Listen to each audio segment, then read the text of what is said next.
Talking Music with Big Andy.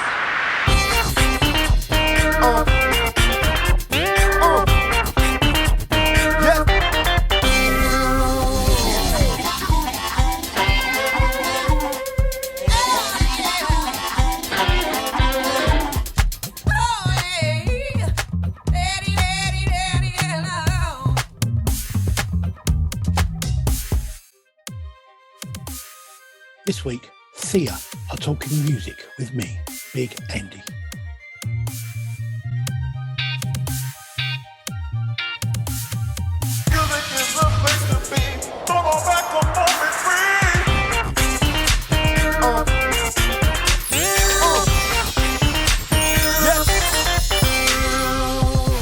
Welcome to the podcast. I am Big Andy, and I have with me Carl Lambley from Theia.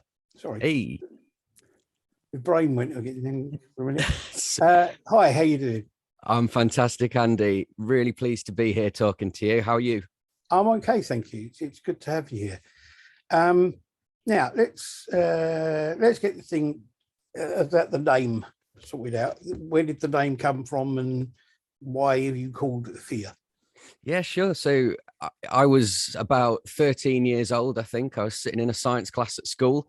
I was paying as much attention as any 13-year-old can pay to any subject that they're, not emotionally invested in. And I just heard this word Theia, and talking about the sister planet of Earth, supposedly. And I thought, wow, that sounds epic. It's just got this huge proggy atmospheric feel to it. Yeah. So I wrote it down in my science book, and next thing I know, a bunch of me and my mates got together to make a band, and I was like, hey guys, what do you think of this? And it stuck. So 13 years later, 14 years now, we're here with Theia. Wow, there you go. It's cool. So yeah, you were formed 2012, is that right? You kind of got together and So as I say, it was sort of school time when I got the idea I really wanted to be in a band. But 2012 was when we really hit the scene and started gigging.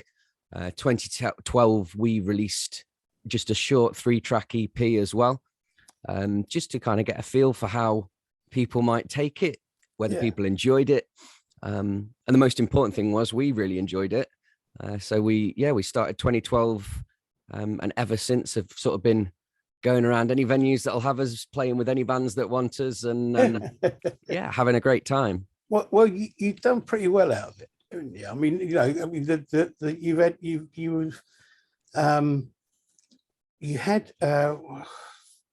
one of your tracks was chosen as a single of the year for oh God, I can never remember the name of it. Great Music Stories. Great Music Stories. That's right. I mean, I don't even just be looking through their stuff for this year, and great for Great Music Stories stuff.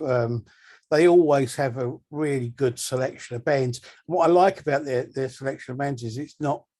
Some of them are up and coming bands, and some of them are more well established bands. Yes, and it gives everyone a chance, and to be chosen in that as the single of the year is quite an achievement, really.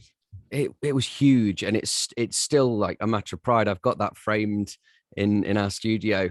But yeah, as you say, it's a level playing field with that, and there are quite a few stations and podcasts and people who do put bands like ourselves and up and coming bands who are just starting out alongside big players, and it just goes to show that everyone is doing the same thing. We're all waking up in the morning, going to work, and then kicking it back on the evenings or weekends. There's only a tiny minority of people who actually do it 100% of the time and live off it. Yeah. So having single of the year, like you say, that wasn't a poll. It wasn't a vote that went to people that we could share. It was purely based on how often the song had been requested and how often it had then been played. And then it was kind of put to the public through their choice. So we were so honored. And it was for our single Home off our second album. So that was great. Yeah, I mean, it's you also, I mean, you've done quite a few, I mean, you've done a fair bit of touring off the back of that, and you know, from your work building yourself up and that sort of thing, which is it's good to see bands kind of making their way, especially with the way things have been the last couple of years. You know, it's not been easy.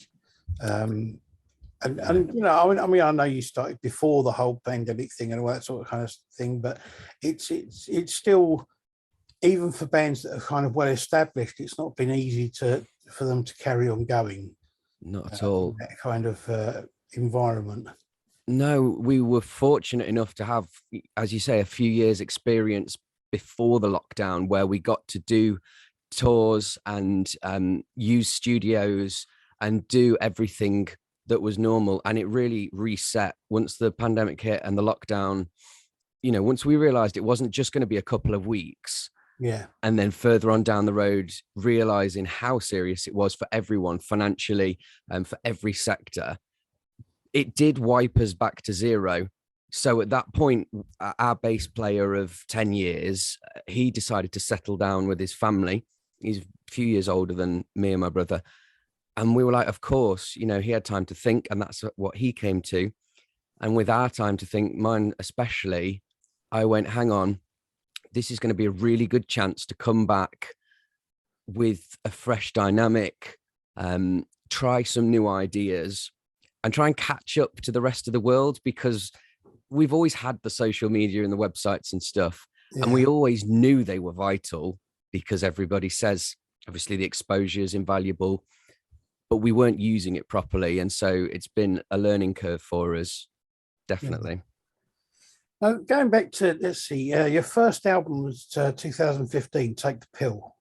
Yes. So that was all self-funded, was it? Oh, yeah. So everything we do is self-funded. Right. But just to kind of put it in context for people who perhaps don't know, to get a 10-track album recorded and printed on CD and your T-shirts, and to then, you know, sort of market it or make posters or something, you're looking around £3,000, £4,000 for something standard. So that's, you know, a good few months' wages when you're a younger guy. And we've been really fortunate that our families have always helped us if we ever needed it. We do owe them a lot of money, and I hope that won't always be the case. But it's a community thing. You know, you've got to meet, you can't walk up to, say, Abbey Road Studios and want to go in and record where the Beatles have done, because that's not your network. That's not your circle. You know, they rightfully have this legendary status. You've got to build your own circle. Yeah. And that's the thing we've learned the most is you need to network. You need to speak to people on your level, because they're going to come up with you. You've got to support each other. Yeah, definitely. Yeah. And I think this is where, you know, doing local gigs, building up a fan base and that sort of thing through gigging and that kind of thing really helps. And it's even now, even in the years of, you know, that we're in with the social media thing and all that kind of thing, it still helps to have a good, loyal local fan base. Yeah, definitely. Yeah, it just is invaluable. And that is more important to me, and I think to a lot of bands, whether they realize it or not, is more important to have 50 really hardcore vocal fans who will follow you anywhere, will support you by buying your CDs and things like that, than it is to have thousands of likes on your social media or something with people who don't really, they might listen once and go, yeah, that's all right. But if they're not really following your journey, then you can take it or leave it. Yeah, definitely. So that first album, I've got to say, there were 3 tracks on the first album. I listened to the album, and there were 3 tracks that kind of stood out. I think I would say that We're Alive, the first track, is a really good opener to a first album. Oh, thank you. It really grabs you right from the start. It works really well as an opening track. Oh, fantastic. That song is so much fun. It was a lot of fun to write as well. It was a tricky one, though. We always knew it was going to be the first track, but we had to whittle it down from 8 minutes. And we were trimming as we went. Like I say, it was our first album. We should really have been paying the guy for 2 songs worth of recording with that one. So what we did was we ended up cutting back a lot. The intro used to be a lot longer. There was a big epic middle 8 section. And it turned out to be like our favorite to play live for ages. Yeah, I could understand that. The other one I liked Electric Witness. That's a good track. It's good. And the other one, purely for the title, is the last track, Whoop De Fucking Do, which is it's a brilliant title. Thank you very much. Yeah. There's no secret hidden messages in that song. There's nothing artistic about it. If you listen to the lyrics, everything is right there, written down, plain to see. And it was good. I mean, we finished every single set for 10 years with that song. So it just goes to show, if you've got a song like that, you can have a great time and never get tired of it. It's good. It is good. Let's have a look at a clip from one of the band's videos.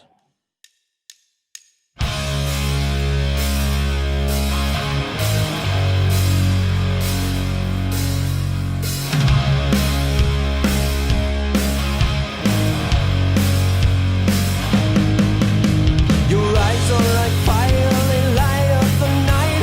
I know I should hate you, but that's just not right. So let us talk quietly before you take flight. Growing longer, the war has begun, and into the darkness I'm coming undone. Then it started raining and touched everyone. The sound of the music, one lonesome guitar, caught in the middle, won't take you that far. I can't remember how deep were the scars, walking alone without knowing how far.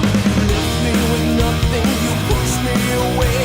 I knew it was coming, you didn't have to say it. You started the fire, or did you pretend something would happen that you can't defend? You left me with nothing, and nothing's the way it will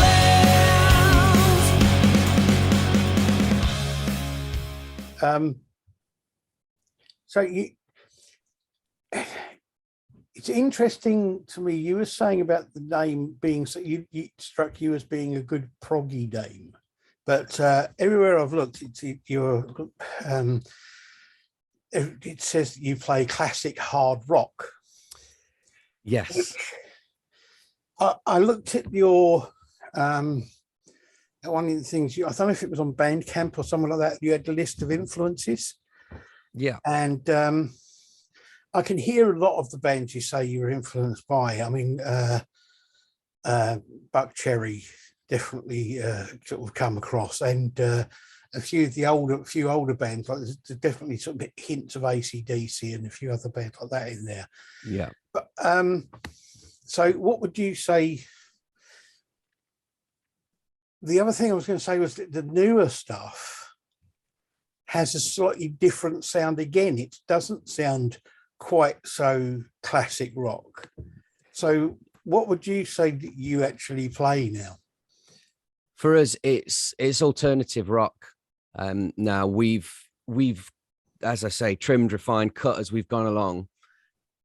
And without getting too metaphorical and artsy-fartsy, the Theia thing in general is meant to signify this musical planet. And it's a case of being not vague, but able to be interpreted by other people. Basically, we wanted to have a bit of something for everyone. Right. And the thing for us has really been making our own sound, making something that's recognizably Theia, but that could sit in a few different genre pools.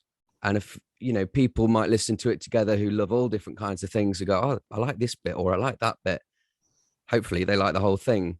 So we've dipped in and out of metal, blues, rock, country, and some electronic elements as well. Yeah. But it's always come from a place of me writing a guitar riff and having some words. And then it's kind of going from there and going, well, what fits this? What sits behind this message? So we've definitely changed, and we've played with, because of that, we've played with an amazing range of bands. You know, we've gone out with the Electric Boys and Jet Black. We've played with Buck Cherry, and we've gone across all different types of festivals, from family events to your sort of hard rock hells and more genre specific festivals and stuff. So that wasn't a conscious decision when I was 15, 16 years old. I wasn't that smart. It was just because I couldn't make my mind up what we were going to be. I just knew that it had to involve distorted guitars. And that was it. Fair enough. It's not a bad way to start. So then let me see, 2017, your second album, Back in Line. I love the title track for that. That's really good. Brilliant. Thank you. And that was the album that the single Home came from. Now, it's very good. It's a very good track, but it's very different from the rest of the stuff, really. It's kind of it's a lot more laid back and kind of accessible, if you like, than some of your other stuff. It's an interesting sort of change, if you like, from the other stuff on the album. Yeah, definitely. It got to a point with the writing of that album where I was doubting myself and going, hang on, this riff, does this sound a bit too much like the song before, or am I using a formula now? And I was worried. It was the second album, and second albums have that kind of extra pressure. Even though Take the Pill wasn't a Grammy award-winning album, we'd set ourselves a marker to hit. And I was just scared of using things again. And Home was the very last song we added to the album. We'd got 9 tracks, so it was kind of an extended EP. It was a mini album, really. And I played it in the studio to the rest of the guys and said, can we try it? And once we'd sort of got the bass of the song down and got the guitars in and everything else, we were like, oh, we should have some strings. We should put some orchestra stuff in this. Yeah. And then it was a case of, oh, man, this is just a nice ballad. We're going to put it in. And being huge fans of Thunder, particularly, who I feel are kings of the ballad, we were like, we can't leave this song out. Yeah. We've brought it into the studio. It would be cruel to kick it out now. It's I've got a friend of mine who says that every band has what he calls a girlfriend track. And it's the song that your girlfriend really loves that you might not. Definitely. It's the one song that will mean if you buy tickets to go and see the band, she'll go, oh yeah, all right. Yeah. As long as they play that one. Yeah. Girlfriends may love it, but my little brother Ash, our drummer, he doesn't love it for obvious reasons. But you can't win them all. At least he gets a break. He gets a little bit of a rest in that one. Well, always good to have a bit of a rest. Yeah. So 2018, your third album called The Ghost Light. Yeah. And I really like that album. It's a lot more complete, if that makes sense. It feels a lot more. It feels like you've all matured as a band. Yeah, and we'd got so much live playing time after Back in Line, and it was really intensive. So we did grow and gel as a band, and everything started happening more quickly for us. We were writing the songs more confidently, and so, as you say, it just felt like a more cohesive thing. It sounded like the same band on every song. Yes, I mean, I had some really good stuff on there. Like we got on there that I like. What You Want, I really liked. Yeah, the opener. Yeah, that was that was one of the first I'd written. Again, got this guitar riff sitting there and thinking I've got to use this. And then it became this Frankenstein's monster of little ideas that I'd not used yet or weren't right for such and such. And we put it in the lab and made What You Want. That's really good. Bring It Down is another one that I really liked on there. And Throw Me a Bone. Yes. I really like Throw Me a Bone. It's a good I can imagine that would go down well live. It does. We used to, until the lockdown and everything else, we were starting every set with that. There was just something about that song that kicked off the party and got everyone at least tapping their foot, if not jumping about a bit to begin with. And then it's interesting. I mean, you had 2 years between the first two albums, and then a year between the next one, and then your new single Day has come out 2021. Yeah. And that, as I say, is a very different sound. It's got a very much more I don't know what I'm. You could definitely hear electronic sort of elements to it, and there's a definite. There's a different feel to the whole thing, although it still has elements of the sound, the sound of the other albums as well. Yeah, it's quite an interesting kind of like hybrid of sounds of styles. Definitely.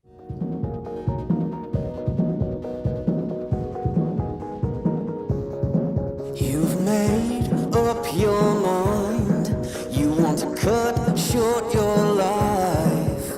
Who are you leaving behind? All your pain becomes mine.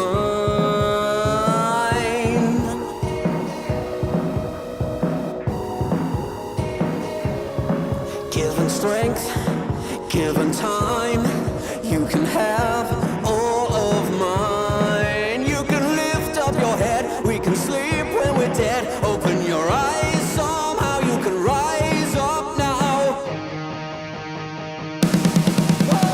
I made it to 27 and I'm still alive. Not joined the club yet, try as I might. I made it to 27, I'm still sick inside. Haven't surrendered, but I thought that I might once or twice.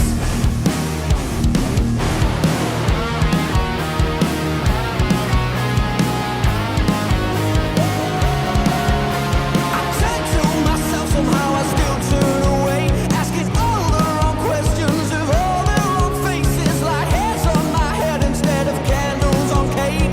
I'm a godless disaster, it's time to celebrate. I made it to 27 and I'm still alive. Not joined the club yet, try as I might. Take it from someone who's been there before. You won't feel the sun until you open the door in your way. What brought that kind of change about? Was it just the lockdown and experimenting, or? It was definitely having all that time to think. And number one was Paul, our bass player, leaving the band.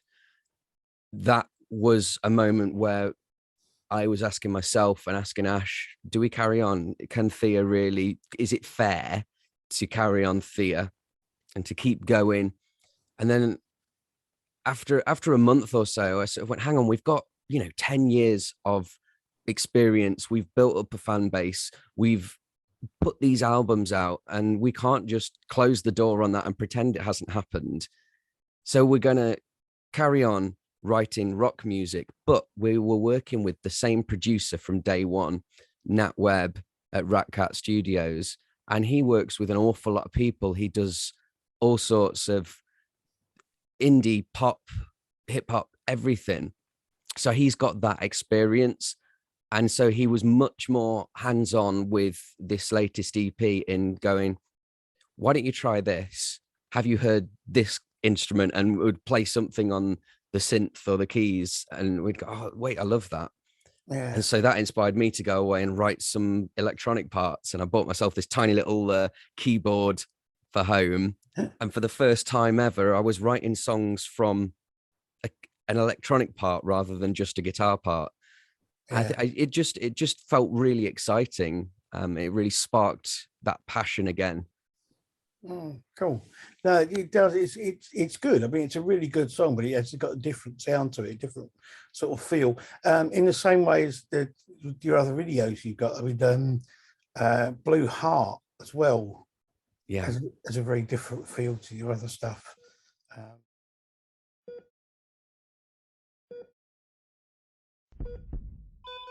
Blue heart, grapevines, bruised hands, red eyes. Blue hearts are beating all the time. I wanna talk about it, make a song and dance about it. Standing on the rooftop, shout about it. They're only made of flesh and blood. The men in grey suits, Italian leather boots, back pockets full of cash, call it self-care tax. They're not paid enough, we don't say it enough. They're not paid enough. I'm not a hero, I never claimed to be. I just wanna go home, turn off the TV, turn off my phone, so you can't reach me. I'm not a hero, I'm just here to mend broken bones and human woes. I'll wake up tomorrow and do it all again.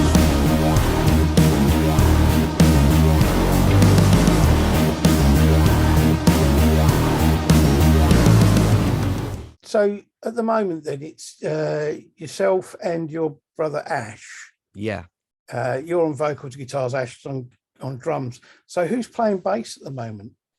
We aren't Paul? having a bass player. Right. So what I've managed to do is get hold of an amp system. This is called a Kemper, and that will, as I play, it will play the bass part underneath. It adds that fat sound below.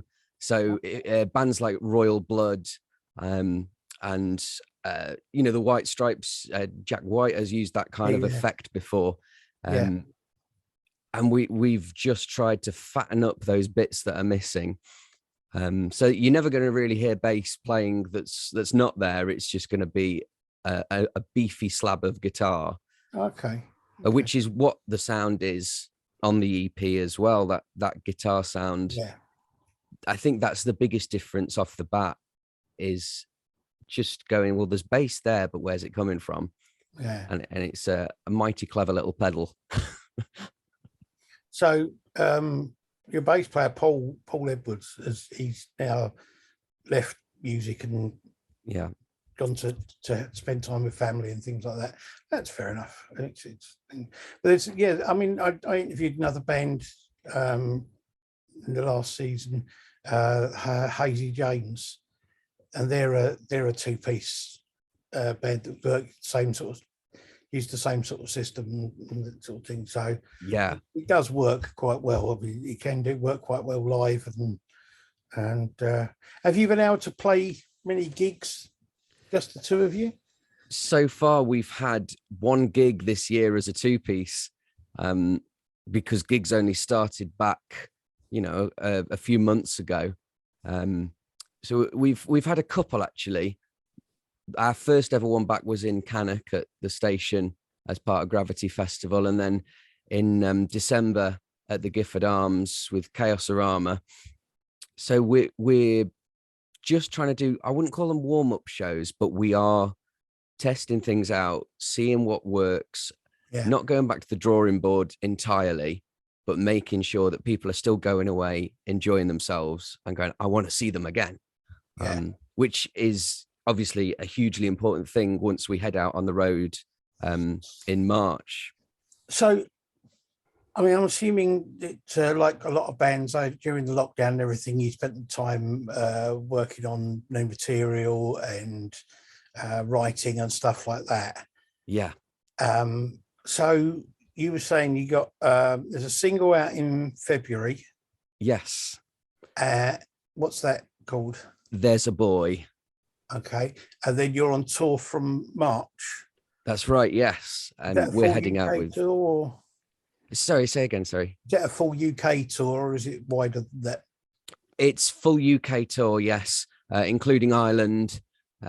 We were initially booked for Europe, but as things stand, that is a very difficult thing for a band of our size to do at the minute. And because of all the changes that have got on with entertainment visas and your ability to take merchandise across a border, it's actually made it really just not financially possible, in all honesty, which is a shame. A lot of bands have been saying that they're going to have to completely rethink their ideas for touring and do a lot more UK-based touring, because they simply can't afford to go out of the country now. No, it's a real shame, and I'm sure it will settle down. People will find a way to do it, and some countries already have been looking at short-term visas. So if you are only in the country for a couple of weeks or something, you're not going to have to pay a huge fee to go over and play. The other thing is, a couple of people I've talked to are saying about the fact that they're looking at doing, trying to do sort of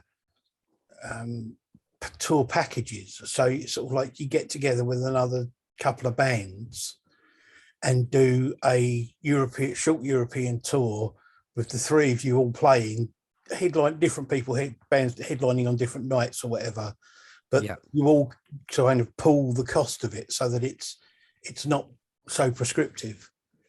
Yeah, that kind of thing really does work. We've done similar things in the UK as well, where each band would headline their local show, or the surrounding area. And that kind of rotation keeps it fresh for the band. It gives you a chance to really get to know each other. And also for the fans, if they come on 2-3 different nights of the tour, they're going to get a different show each time, which is huge. And it encourages people to come back, which is like the big thing, the big difficulty, I suppose, is you might get someone with a song or with a video, but then you've got to make them come to a show and want to keep coming back. Yeah. So what does 2022 hold for you apart from touring and the new single? What other plans do you have? So we're certainly getting some more material recorded, again working with NatWeb. I'm planning on doing some more gigs that will be our headline shows, and trying to go to some new venues. We're looking at different festivals. Summer's going to be a bit tricky because I'm actually working at the Commonwealth Games, helping out with their lighting and sound. Right. So I'll be busy during like the middle of summer. I'm sure you can find somewhere to get some way of getting a gig there.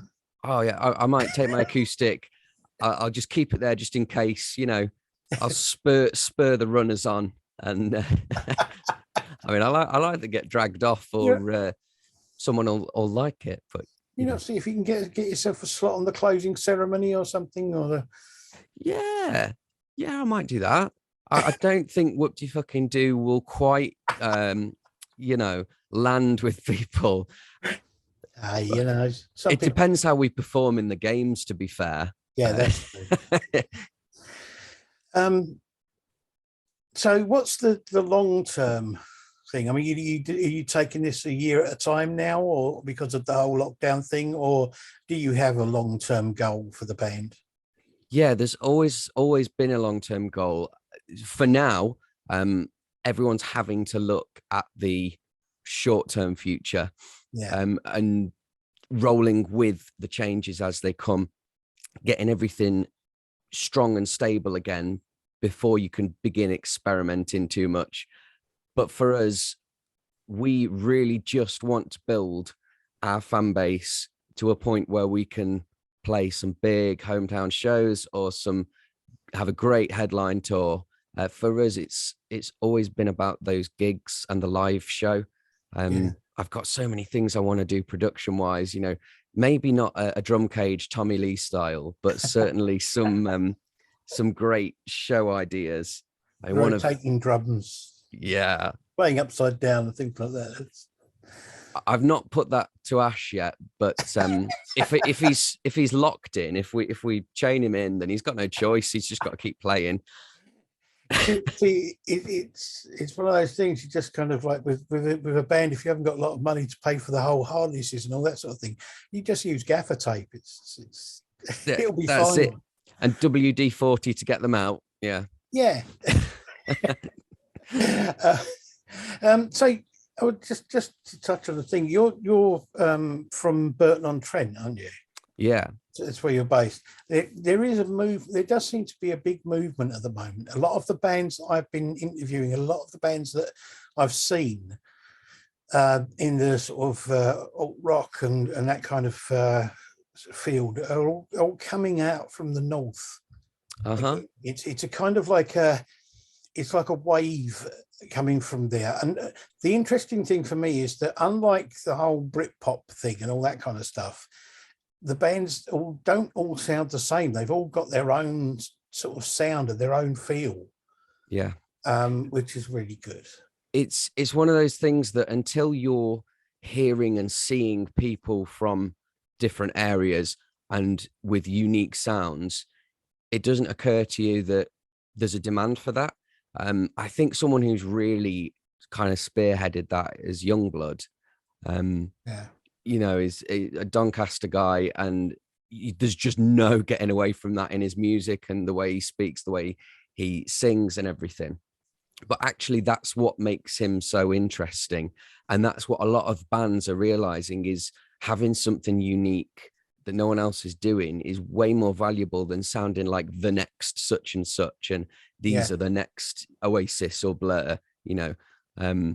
And a lot of that comes down to the way we use social media, and the fact that you can live stream gigs and you can interact with these bands in more ways than just seeing a picture of them on their website now. Yeah. You know, it's so good. The difficulty is that there's so many bands out there, and trying to make your voice heard is, I mean, that's a business skill as much as anything. You've got to be good at marketing and advertising. So it's harder for bands starting out nowadays. For the really young bands, they're going to be used to the technology. It's their generation's standard. So they're going to be better at using it than we were. We've had to relearn how to do all that. I mean, when we started the band, you couldn't even, we weren't on Facebook. We'd advertise our gigs and stuff on there on our personal pages, but it's grown so much in the last few years. Oh, I know. When I first started using the internet for anything to do with music, it was MySpace. It was about all you had. Yeah, we had well, do you know what? The MySpace page is probably still up there because I think everyone's have just been left up. Yeah, I left mine up. Haven't even looked at it for, I don't know what, can't even remember now, but 15 years. Yeah, poor Tom from MySpace is still on there, I think. I mean, he was our only connection for a few years. Okay, well, thank you very much for talking to me. It's been really good to chat to you. I really like music. I think what you do is really good. It's you got a great sound, and it's interesting to hear how it's developed from the first EPs right up to the latest stuff. And I look forward to hearing the new songs when they come out. Thank you. So everybody out there watching, check out Theia and look out for them playing gigs local to you, and look out for their music. And I'll put as I always do, I'll put the links up to their social media pages and all that sort of thing. So check them out and go and see them live if you can. Thank you very much, and I'll see you again soon. Bye. Talking Music with Big Andy.